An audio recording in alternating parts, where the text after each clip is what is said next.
One of my key themes in my talk is actually going to be the fact that we do need to help each other. So the legal community, of which I'm a sort of representative, needs to engage more and talk more with the engineering community, of which you are also representatives.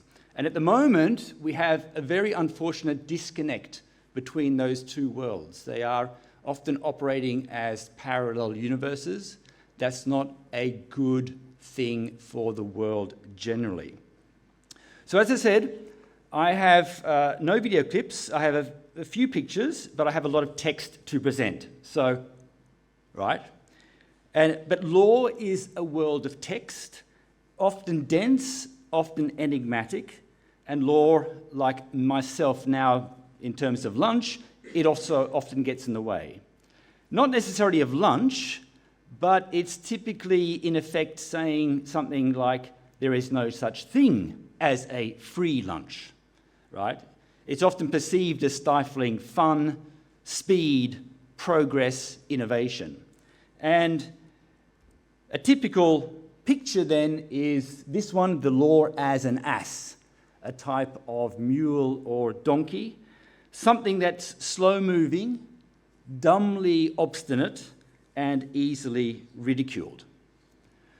But we've got to remember that normative frameworks matter, as Rosario so eloquently demonstrated in her talk just before mine. And as we've seen throughout this symposium, the technical discussion often merges with or gives way to a more normative discussion. And again, as Rosario said just earlier, drawing a map is also a normative act. And part of that normative framework is law. Law is a central element of that framework, and it's not going away, and if anything, it's getting bigger and bigger and bigger. Now, we often talk about a pacing problem when it comes to law's relationship with technology. The pacing problem being that law has to play catch up with tech. But what I'm going to show now is that we have another type of pacing problem in which we, and also you as a technical community, have to also catch up with law. Because what we have now, particularly from Brussels, is regulatory overdrive, which is creating a regulatory swell. And to give this a sort of a graphic depiction, this on the screen is showing three actually legal acts coming from the European Union in the time between 1980 and 2000.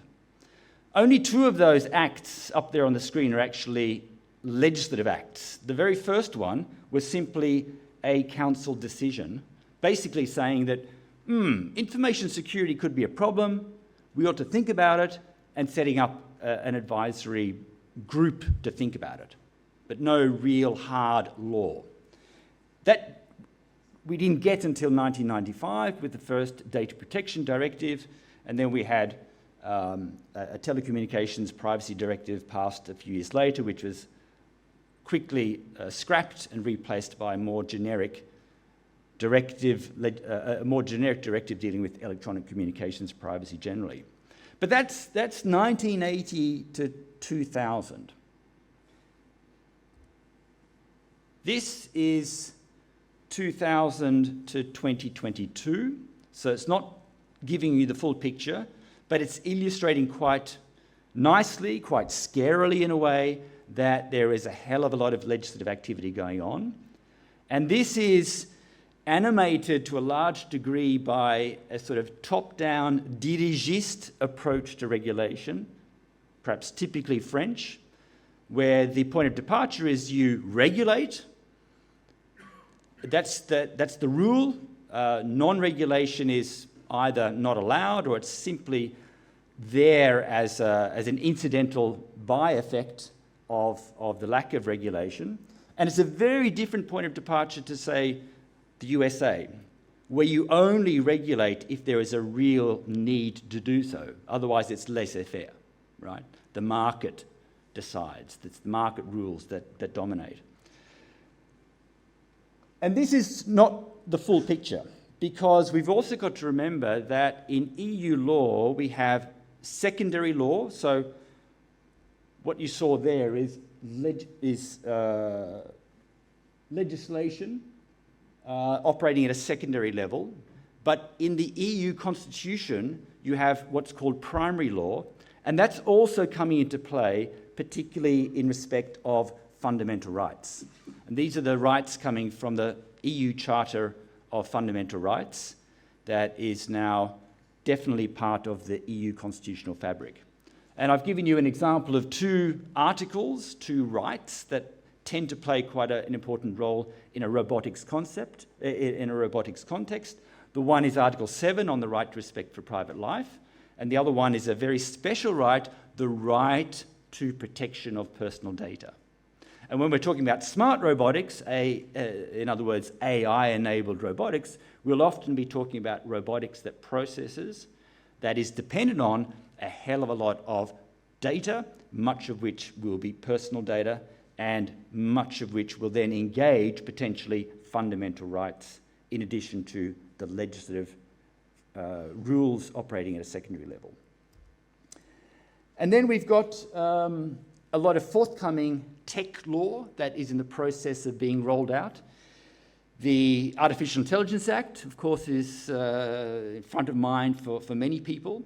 And I'm not going to talk much about the Artificial Intelligence Act because, in my opinion, it's sort of occupied too much space in our conversations. I'm going to point to another piece of legislation that is lesser known, but perhaps will be have at least as great an impact on your work as the AIA.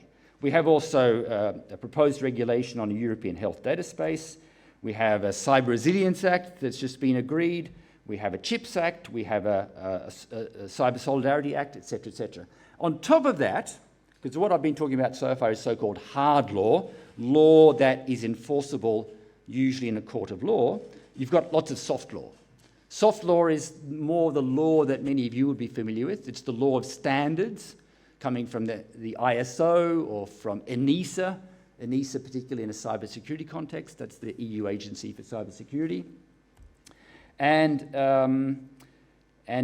you've also got, within the hard law itself, increasing references to the so-called state of the art. So the legislation is saying to regulatees, you must interpret the rules in this legislation in light of technical standards that the engineering community has agreed represent the optimal degree of security or safety or privacy or data protection or whatever at that particular time. So built into the hard law, you have then soft law elements.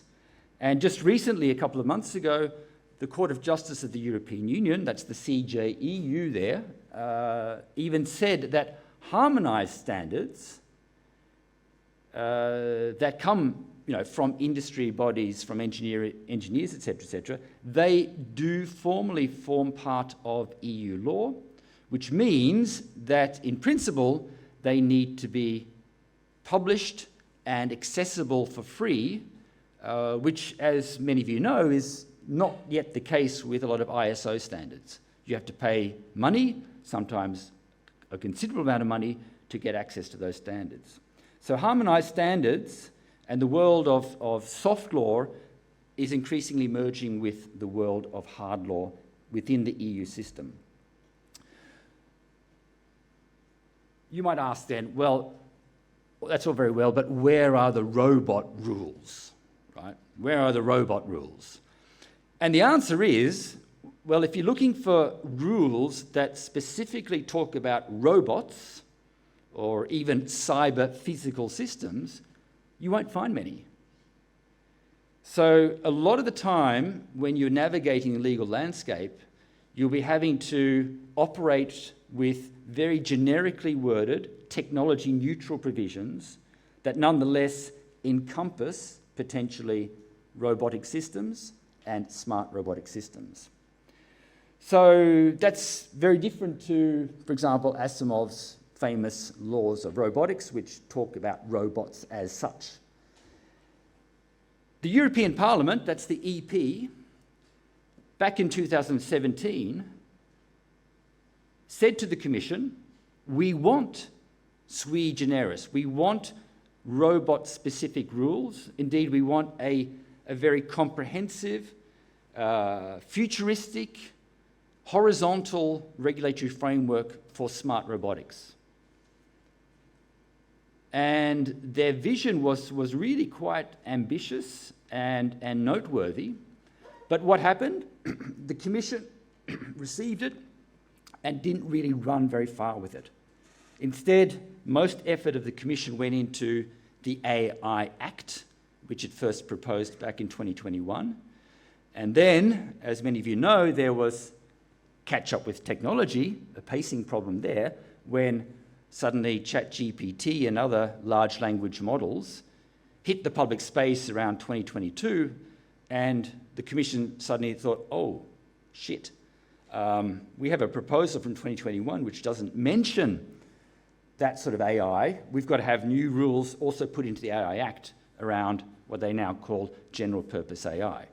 So a lot of the efforts of the Commission and then the European Parliament and Council as co-legislators went into AI-related stuff, leaving the cyber-physical aspects largely unregulated. Largely unregulated, but not totally unregulated, because at the same time, there was work on this machinery regulation that was passed in June last year. And this is a fairly significant piece of legislation, which I'm going to focus on in this talk, leaving the AI Act in the shadows. So the machinery regulation is part of the so-called new legislative framework for product safety, and as a result, it's focusing predominantly on the safety aspects of machinery. And machinery is broadly understood as also encompassing cyber-physical systems that would typically be regarded as robots or robotic systems. It's technology neutral, and it sets out very generically worded so-called essential health and safety requirements in Annex 3 of the regulation. This is a large regulation, by the way. We're talking about roughly 100 pages as published in the official journal. So joins the AI Act, which is also going to be at least 100 pages, the GDPR, which is at least 100 pages. So we're talking about big pieces of text here, right? Densely worded, often difficult to interpret. But it's the Annex 3 essential health and safety requirements that potentially have some decisive things to say about certain types of robotic systems. And even though it's concerned about safety, a significant element with the machinery regulation, as opposed to the old machinery directive that it replaced, is that safety is seen in a very holistic manner. So it's also encompassing psychological harm. It's also encompassing security threats or protection from security threats. And I'll come back to the safety-security distinction shortly. Risk assessment, of course, is central. And as I'll come back to, a lot of this new EU legislation, this regulatory swell, is risk-based. It's a risk-based approach to regulation.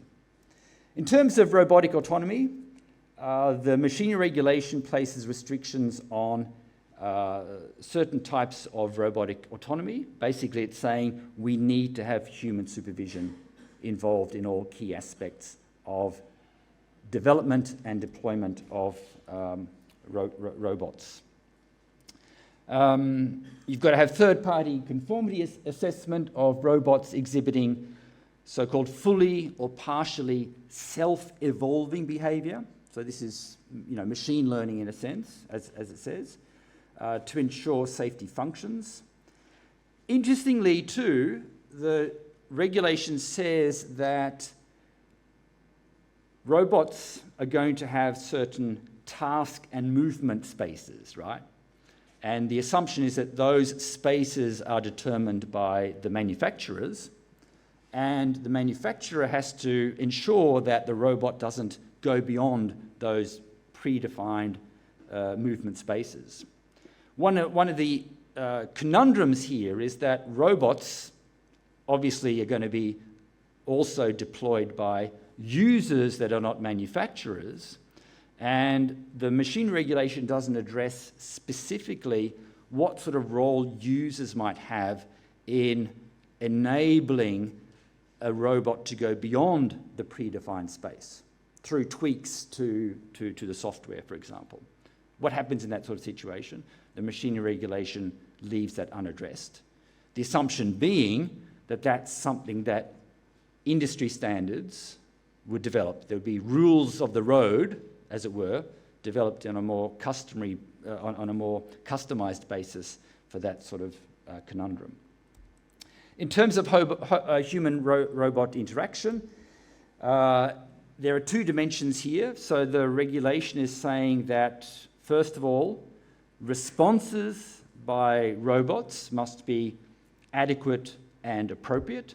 This is responses to people generally, and this is part of a broader ergonomics principle.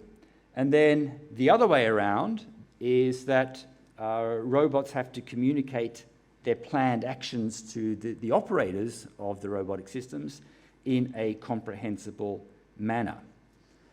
Another conundrum here is in terms of, assumedly fully autonomous or almost fully autonomous systems,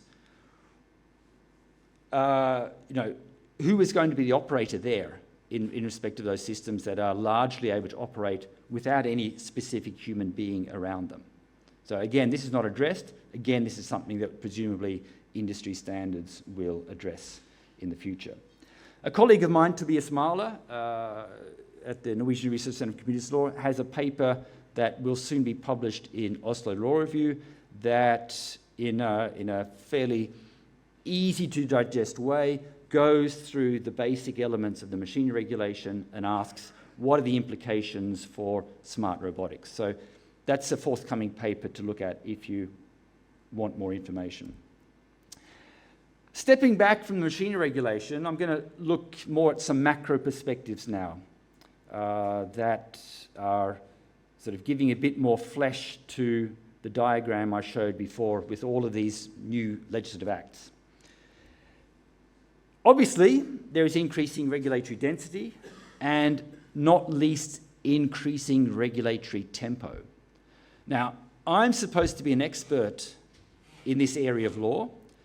I myself find it incredibly difficult to keep up. Teaching is a challenge, right? It used to be the fact that I'd have to do a few updates of my courses from one semester to the next. Now I'm finding myself having to do major updates across multiple laws. So regulatory overdrive from Brussels is not just a matter of the amount of legislation, it's also about the speed at which legislative change is occurring. It is breathtaking, literally. And in terms of robotics, because we don't have any sui generis robot-specific legislation as the European Parliament wanted, it means you're going to have to look at multiple acts, some of which will be very fresh pieces of legislation. And as fresh pieces of legislation, you won't have very much guidance. You may not. You will have a type of compass. You'll have a type of map, but the contours will be pretty broadly drawn.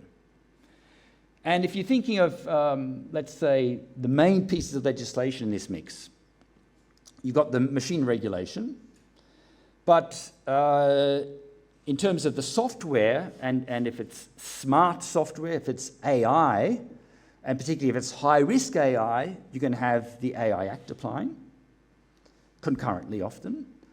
If there's personal data involved, you're going to have the GDPR applying. If it's a device or system being applied in a medical context, you may well have the medical devices regulation coming in as well. So that's just showing how you can get a multiple application of various instruments. If you look at the way they work, their mechanics, that's also complex. What is command and control? Command and control is, simple law. Thou shalt not kill, right? It's a simple command, and there are concrete consequences if you do not obey that command. Now, there are elements of those sorts of rules in the legislation, but most of the time, the legislation is a lot more wishy-washy than that. And it has a great deal of what we call meta-regulation. In other words, the legislator is saying to the regulatees, you go and fine-tune the rules. In fact, you can go and create new rules for your sector, for your business. Just make sure they conform with these central requirements. That's meta-regulation. A lot of it is risk-based regulation, and risk-based regulation, it sounds nice in principle, but it's actually hard in practice. The same with design-based regulation. A lot of the new regulation coming in has got, in effect, so-called by-design commands. You have to hardwire in, as it were, the values upheld by the law at the very start of developing a robotic system or information systems architecture generally. So you integrate the law with the product right from the outset. The values upheld by the law do not come in as an afterthought. So you develop your robot, what about privacy? Was that Bluetooth connection not just stable but secure? You've got to think about those things before you even start the development of the system. Again, it's a hard to quarrel with command and regulatory strategy, but as you all know, design is not easy, and good design is even more difficult. Also, we have an all hazards approach, and this means that the safety as opposed to security distinction is now more or less wiped, legally speaking, from the EU framework. I say this because my impression from the robotics community is that traditionally you've been concerned about safety. Safety defined as protection from predominantly accidental threats, and where safety is largely thought about in terms of physical safety, physical health, where security is about protection from intentional actions, right? Malicious actors. And a lot of the old product safety legislation was not catering sufficiently for the security threats.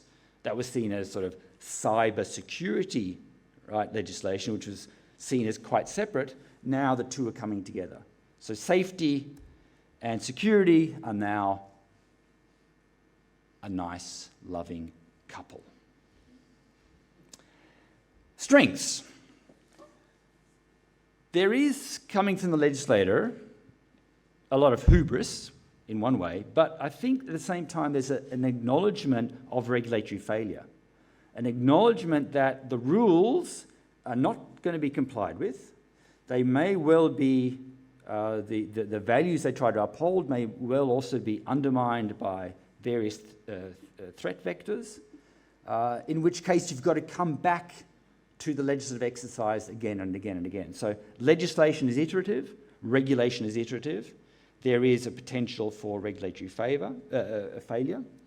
And at the same time, because the rules are kept at this very generic level, they have an inbuilt flexibility and inbuilt agility in an attempt to future-proof them, right? So you're not going to have to, while legislation is inevitably an iterative process, you're not going to have to keep amending them to keep up with the latest technological development. Resilience-focused ideals are coming to the fore. So up until recently, security legislation has all been about, defences.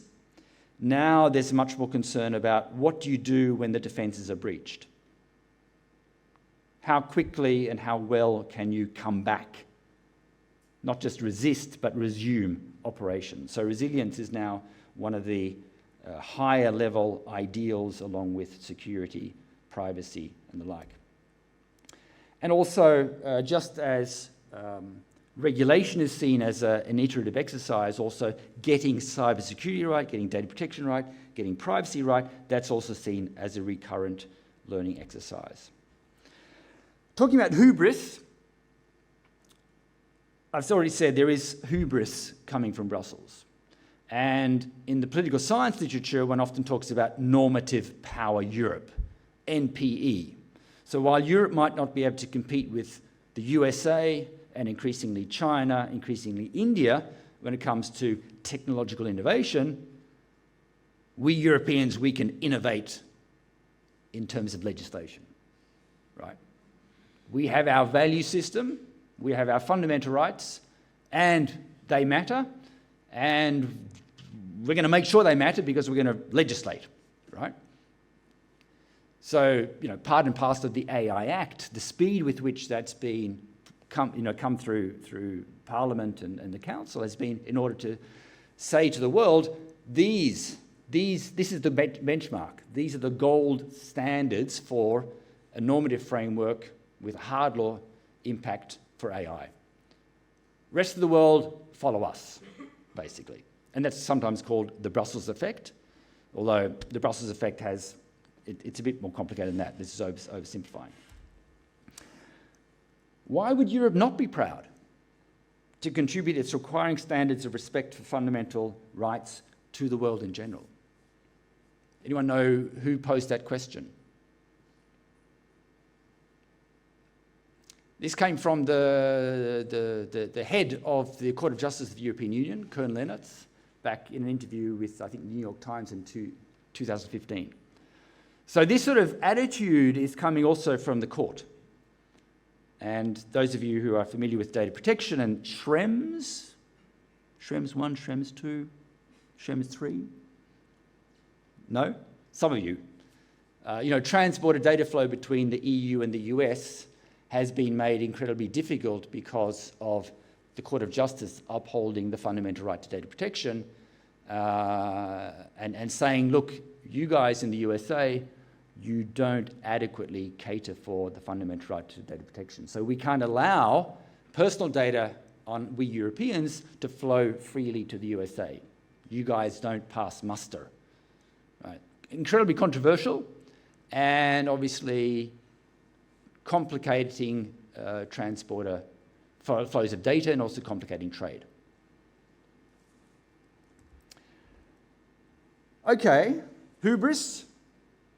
But there's also an important reason for reality checks, especially in the context of hubris. So I then posed the question, is NPE, normative power Europe, and is law more generally also just a zombie? Because in reality, when I talk to people who are trying to implement these laws, understand them, comply with them, what are they doing? They're ticking boxes, right? It's a mindless, very pedestrian exercise of box ticking and going through the motions of risk assessment, impact assessment, but without really understanding or respecting necessarily the animating spirit of the law, which leads to this situation of, the zombie law. Right? Okay, you walk the walk, but it's a dead type of walk. We must also ask the question as a reality check, is the law a lemon? Now, I'm using the term lemon in an American sense. That is something that is a dud, a product that doesn't work. And it's quite clear that there is a huge gap between law and practice, law in the books and law in practice.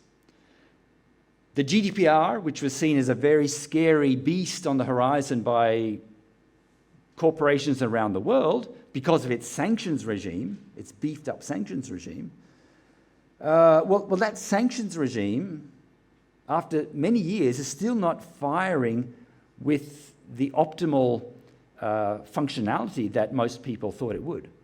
So there's in terms of enforcement, in terms of making these laws actually bite and involve payment of fines that are not more than simply pocket money for some of the large corporate actors, that is a real challenge. And in terms of cybersecurity, the European Commission, in its reform of the NIS directive, the Directive on Network and Information Security, basically said, look, we've gone out, we've done some checks, and there have been hardly any fines issued for security breaches, even though we're facing security breaches almost on a daily basis. So it takes often a long time for law to actually bite, which then means that it doesn't really affect the scarcity of market incentives to invest upfront in, let's say, strong security measures. Disconnections. Here we have two types of disconnection. There's an internal disconnect between all of these legislative frameworks, right? While they're supposed to work in a fairly seamless way, so you can apply the GDPR, the Machinery Regulation, the AI Act, the Medical Devices Regulation, the Cyber Resilience Act, etc., all hunky-dory, quite easy to do. In reality, no. Often there are different conceptual frameworks, different terms. There may be gaps. In some cases, the rules are very threadbare. So the towel there is, very, very thin. In other areas, it may be very thick.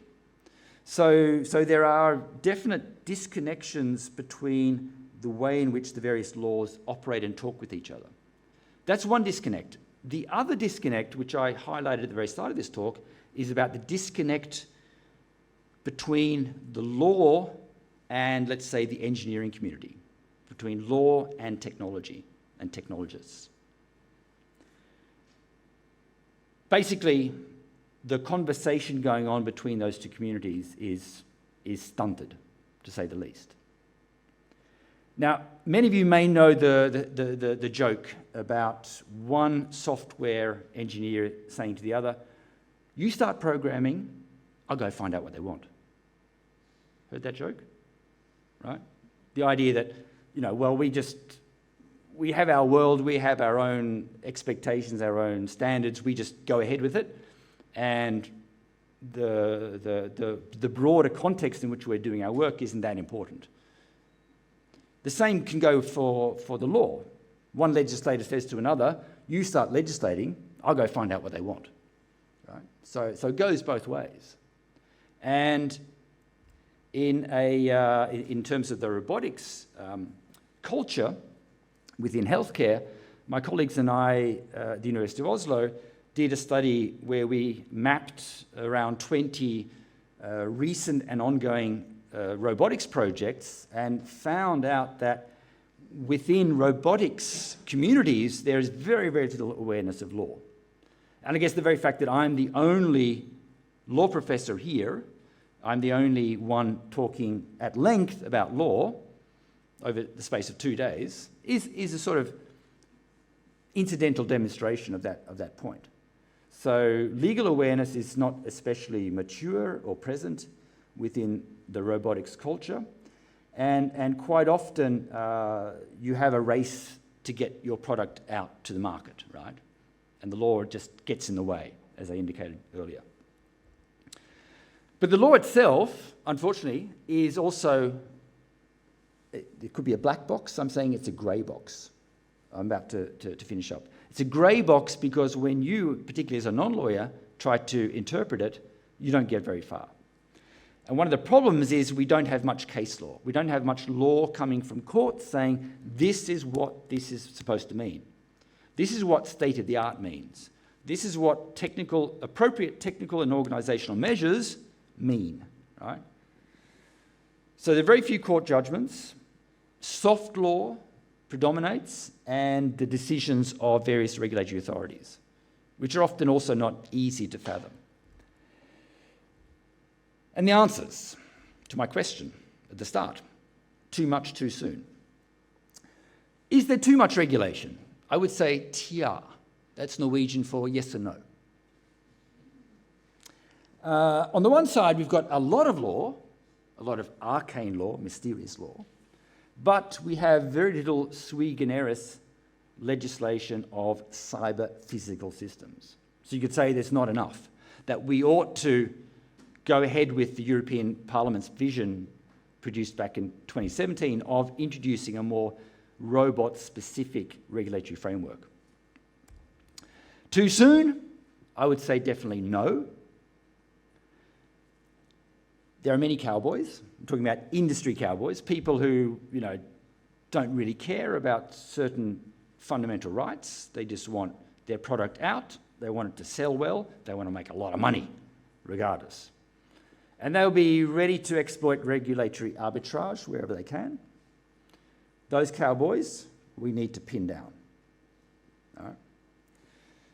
And one way of pinning them down is through ensuring that regulatory arbitrage, where some jurisdictions operate with strict rules, others do with not, that's ironed out. It'll never be completely eliminated, but it needs to be ironed out. And in my opinion, you can look upon a lot of this law as conversation starters.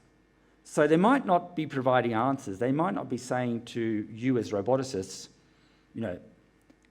this is exactly what you have to do in this particular context, but it's at least saying to you, you need to start thinking about what you ought to do in this particular context. So it's starting a conversation. We can never start these conversations too early, particularly given that the conversations have been so stunted before. And the final question, will regulation save the day? Ha, ha, ha, ha, ha. Yeah, right. Collingridge dilemma, familiar to many of you, I'm sure. When change is easy, the need for it cannot be foreseen. When the need for change is apparent, change has become expensive, difficult, and time-consuming. Which is sort of indicating, we're never really going to get the regulatory mix right. And finally, remember, note bene, we're dealing with wicked problems. And this harks back to the famous article by Horst Rittel and Mel Weber, published in 1973, on wicked problems. And they said, as you can read, the problems of governmental planning, and especially those of social or policy planning, are ill-defined, they're never resolved, they are at best only re-solved over and over again. And again, to repeat what I said earlier, and what, amongst others, Rosario has demonstrated, the technical is normative, and the technical is very much societal/social. Thank you.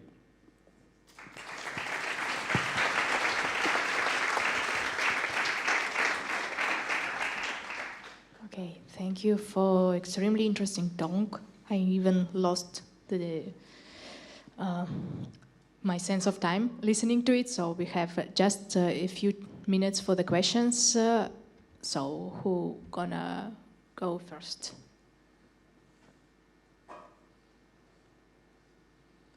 Okay.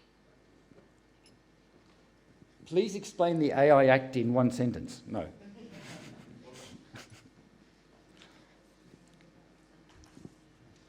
Hi. Thanks for the talk and the overview of everything that is going on. So it's probably a bit of a provocative question, but you insisted a lot on the difficulty of putting everything together, understanding and putting it in practice. And we hear a lot about using AI in the law field to, I don't know, maybe write the law better or interpret the law more easily. What is your view on that? Can we use AI to write or understand laws about AI? Yeah, we're struggling. It's a good question. So this is, can we use AI to also understand law and apply law? Yes, we can. And there's a lot of work going into what's called legal tech or smart legal tech in order to realize a vision of a legal system that is more easily interpretable and also more easily critiqued than is currently possible. So in terms of critique, AI, machine learning, in particular is being used to analyze patterns of decision-making over many years. So you could look at, say, all of the decisions of the Court of Justice of the European Union over a large field of time and use machine learning to detect patterns that would bring out certain, let's say, latent elements in the decision making to maybe indicate that the judges, are going in a more market-friendly direction than they would maybe have themselves been aware of. So that's one example of using AI to critique the legal system, and it's also being used to better structure the legal system. So this is ongoing and very important work, because after all, if we're concerned about rule of law, we want also smart rule of law. But what we don't want is apparently smart rule of law that gets the law wrong. And there's a danger of that happening as well. So just as with other forms of decision making, AI has benefits, but also has clear dangers. And we don't want, actually it's interesting, this is France. France was the first country in the world to pass legislation, this was back in the 1970s, outlawing robot judges, right? So back in the 1970s, there was a fear on the part of the French legislator of, in effect, AI or smart judges, robo-judges. And they passed legislation in 1977 saying decision-making from courts is not to be fully automated. You deserve, in effect, a human being to be your judge, right? So France here has a special role to play in this sort of area. And that inspired then Article 15 of the Data Protection Directive, which was about a right not to be subject to fully automated decision-making, that we now have in Article 22 of the GDPR, which is one of the rights that creates a lot of headaches, maybe for roboticists, but anyone that wants to automate decision-making. Because Article 22 is basically saying, well, you have a right not to be subject to a fully automated decision that has either legal effects or similarly significant effects. And just recently, December last year, the Court of Justice said, while this is expressed as a right not to be subject, in other words, you'd think that it's a subjective right, this right is actually a prohibition. So you cannot automate these sorts of decisions unless there is an exception that, like, consent is given, for example, or it's necessary for a contract, or legislation lays down the criteria for such automated decision-making.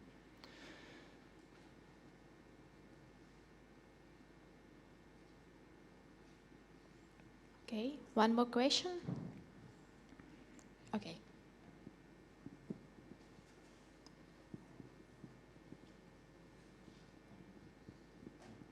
Hello, thanks for a great talk.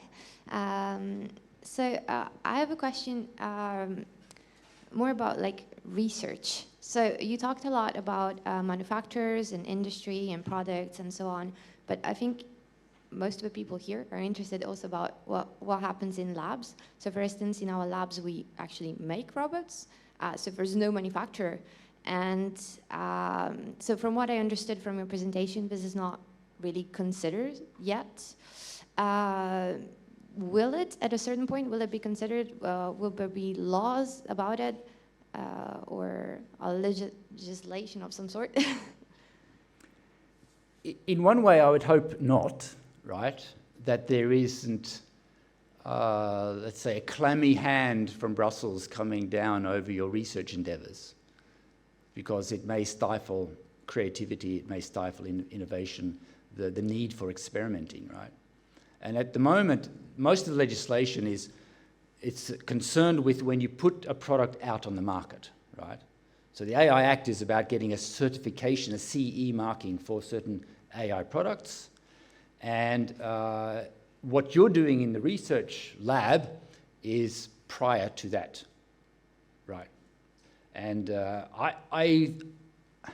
while you do have this sort of dirigiste mentality in Brussels, I would hope, and I think I'd expect, that it's not going to impinge greatly on the work of academic institutions prior to market deployment.